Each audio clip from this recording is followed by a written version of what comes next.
فرماتا ہے زندہ تو ہے، ان کے بارے میں یہ خیال نہ کرو وہ مردہ ہے، فرمایا وہ اللہ کے ہاں زندہ ہے، اور صرف زندہ نہیں، ان کو رزق بھی دیا جاتا ہے، ان کو روزی بھی دی جاتی ہے، انہیں پینے کے لیے پانی بھی دیا جاتا ہے۔ آگے رب کریم نے کیا فرمایا؟ صرف وہ زندہ نہیں ہے، فرمایا وہ جہاں ہے ان کو روزی بھی دی جا رہی ہے اور وہ خوشیاں بھی منا رہے ہیں۔ اور یہ لوگ کرتے ہیں جو ان کے پیچھے ان کے بھائی موجود ہے، جو ان کی بیٹیاں موجود ہے، جو ان کے بچے موجود ہیں، جو ان کی اولادیں موجود ہیں، جو ان کے والدین موجود ہیں، فرمایا جو وہ نیک عمل کرتے ہیں، جو ان کو پیچھے سے اچھا کام کرتے ہیں، فرمایا ان کے نیک کام کو، ان کے خیر والے عمل کو دیکھ کر وہ خوش بھی ہوتے ہیں۔ قسم کا خوف ہے، نہ کوئی ان کو ڈر ہے، بلکہ یہ بڑی عیش اور عشرت کی زندگی بسر کر رہے ہیں۔ میرے بزرگوں اور نوجوانوں، قرآن پاک نے کتنی ظاہر الفاظ کے اندر شہداء اکرام کا مقام اور مرتبہ بیان کیا ہے۔ لوگوں وہ زندہ ہے، پہلے فرمایا ان کے بارے میں مردہ خیال نہ کرو، پھر فرمایا وہ زندہ ہے انہیں مردہ نہ کہو،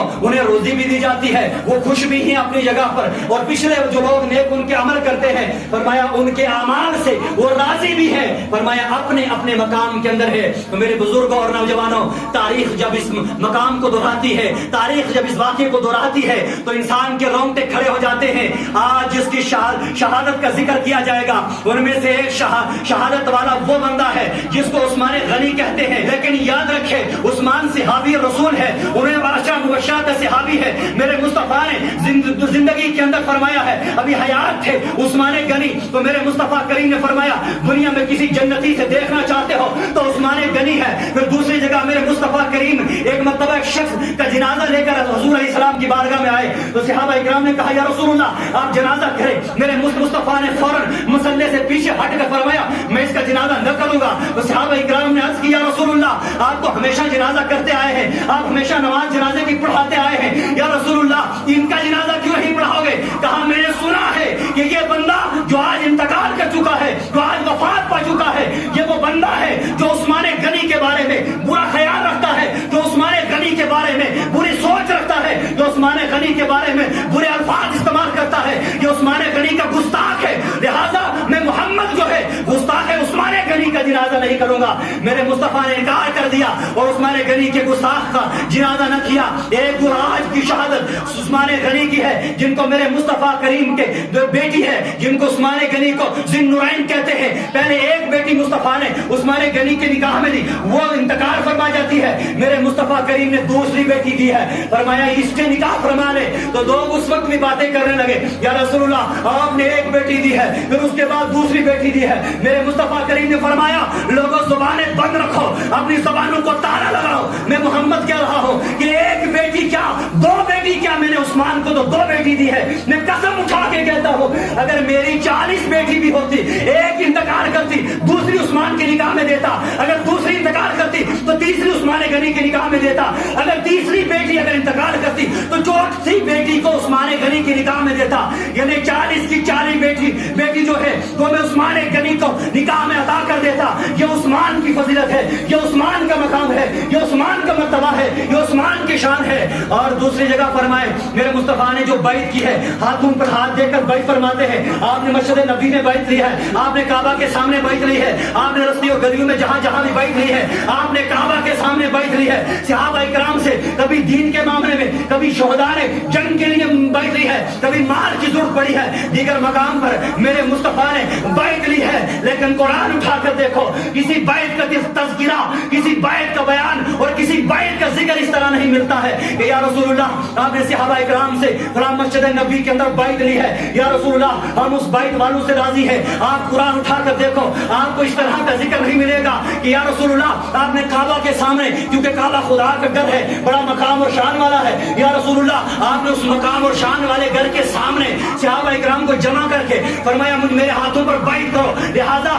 مجھے آپ کی بیعت لینی ہے۔ تو میرے مصطفیٰ نے جو بیعت لی ہے، قرآن نے کعبہ کے سامنے بیعت والی بیعت کا ذکر نہ کیا، لیکن قرآن نے ایک بیعت کا اس طرح سے ذکر کیا ہے۔ سورہ الفتح پڑھ لیجئے، اس کے اندر رب کریم نے فرمائے جب میرے مصطفیٰ کریم صلی اللہ تعالی علیہ وسلم نے مکہ سے مدینے کی طرف ہجرت فرمائی ہے، ہجرت کے بعد آپ مکہ نہیں گئے، لیکن ایک سال جب مکہ جانا تھا تو آپ کی نیت سے، کعبہ کے طواف کی نیت سے، عمرہ کی نیت سے گئے، حرام باندھا ہوا ہے. میرے مصطفیٰ کریم جب کعبہ کے قریب پہنچے ہیں تو فرماتے ہیں جاؤ ذرا کسی ایک کو بھیجو کہ جو کعبے کے حالات معلوم کر کے آئے, جو کفار مکہ سے پوچھ کر آئے کہ ہمیں اجازت ہے کہ ہم طواف کعبہ کر لیں, یا ہمیں اجازت ہے کہ ہم عمرہ پورا کر لیں. تو جب بھیجنے کی باری آئی تو میرے مصطفیٰ کریم نے عثمان غنی کو بھیجا کہ جاؤ کفار مکہ سے پوچھ کر آؤ کہ میرے آقا کریم صلی اللہ علیہ وسلم فرماتے ہیں کہ ہم اس بار طواف کرنے کے لیے آ رہے ہیں, لہٰذا ہمیں طواف کرنے کی اجازت ہے. تو میرے مصطفیٰ کریم صلی اللہ علیہ وسلم نے جب عثمان غنی کو بھیجا تو کافی وقت گزر گیا, یعنی تھوڑا سے زیادہ ٹائم گزر گیا.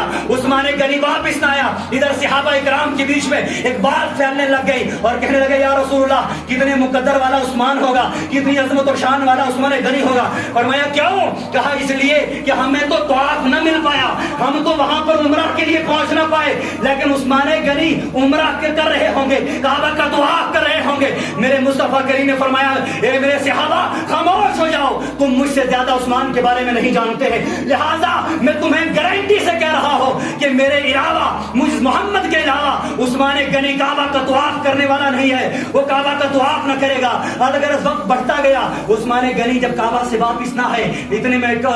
شور اٹھ گیا, کسی نے اخبار پھیلا دی ہے, اخبار پھیلا کر کہا کہ اللہ اکبر کبیرہ, عثمان غنی کو کعبہ والوں نے شہید کر دیا ہے, کفار مکہ نے شہید کر دیا ہے. اب جب یہ بات پھیلی ہے تو صحابہ اکرام کے جذبات ابھر پڑے, صحابہ اکرام کے جذبات ہوش میں آ گئے, کہنے لگے یا رسول اللہ ہم قسم اٹھاتے ہیں کہ ہم عثمان غنی کے خون کا بدلہ جب تک نہ لیں گے تب تک واپس نہیں جائیں گے. تو میرے آقا کریم صلی اللہ علیہ وسلم جو تھے ایک ادھر کھڑے ہوئے تھے, یوں سامنے درخت تھا. میرے آقا کریم نے فرمایا صحابہ ادھر آؤ, ایک درخت کے نیچے بیٹھتے ہیں. میرے آقا کریم نے فرمایا صحابہ آؤ میں تم سے بیعت لیتا ہوں کہ ہم یہاں سے قسم اٹھاتے ہیں کہ واپس ہرگز نہ جائیں گے جب تک عثمان غنی کے خون کا بدلہ نہ لے لیں, جب تک عثمان غنی کے جو ہے ایک ایک قطرے کا بدلہ نہ لے لیں گے, لہذا تم بیعت کرو کہ ہم ہرگز واپس نہ جائیں گے. اور ان میں سے جو آج شیعہ لوگ ہیں, جو رافضی لوگ ہیں, جو عثمان غنی پر تہمت اور الزام لگاتے ہیں کہ علی اور مولا علی اور عثمان غنی میں بہت بڑا اختلاف رہا, لیکن وہ بھی سن لے جب بیعت لینی تھی اس درخت کے نیچے تو سب سے پہلے بیعت ہاتھوں پر لینے والا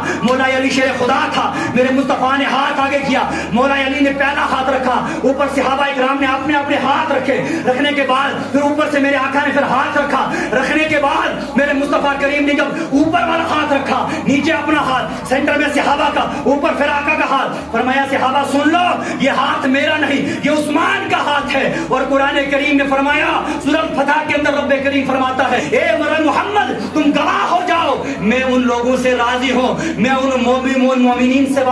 جو ہے راضی ہوں, میں ان مومنوں سے راضی ہوں جنہوں نے بیعت کی تحت الشجرہ اس درخت کے نیچے بیعت کی ہے. اور اے محمد وہ ہاتھ عثمان کا ہاتھ نہیں تھا, وہ ہاتھ تیرا ہاتھ نہیں تھا, وہ ہاتھ میرا ہاتھ تھا. یہ عثمان غنی, مولا عثمان غنی رضی اللہ تعالیٰ عنہ کا عظمت اور مرتبہ اور شان اور مقام یہ ہے کہ اللہ رب العزت نے اس بیعت کا تذکرہ قرآن میں بیان کیا ہے, اس کا مقام قرآن میں بیان کیا ہے. اور عثمان غنی رضی اللہ تعالیٰ عنہ وہ ہستی ہے جب قرآن پاک کو لکھا جاتا تھا, کبھی جو ہے اونٹ کی ہڈیوں پر لکھا جاتا تھا, کبھی پتھروں پہ لکھا جاتا تھا, کبھی پتوں پر, کبھی کپڑوں پہ لکھا جاتا تھا. قرآن کو مکمل طور پہ کتابی شکل نہیں دی گئی تھی, لیکن جب کتابی شکل نہ دی, صدیق اکبر کا دور آیا, اس کے بعد عمر کا دور آیا, قرآن کو کتابی شکل نہ دی ہے. عثمان غنی کا دور آیا, قرآن میں اختلاف ہونے لگ گیا. کسی نے کہا قرآن کے 40 پارے ہیں, کسی نے کہا قرآن کی یہ صورت نہیں ہے, کسی نے کہا قرآن اس طرح سے پڑھا جائے. بعض لوگ جو عربی سے واقف نہیں تھے وہ قرآن کو غلط پڑھنے لگے. تو عثمان غنی رضی اللہ تعالیٰ عنہ نے قرآن کے جتنے بھی اوراق تھے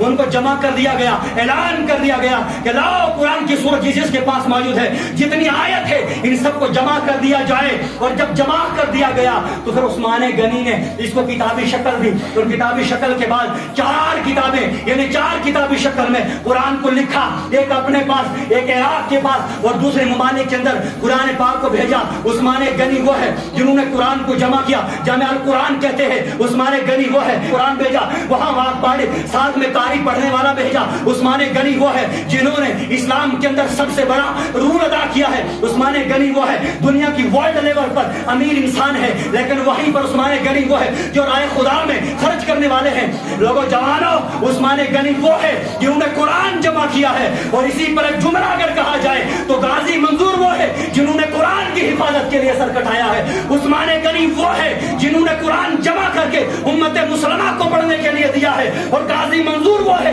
جنہوں نے قرآن کی حفاظت کے لیے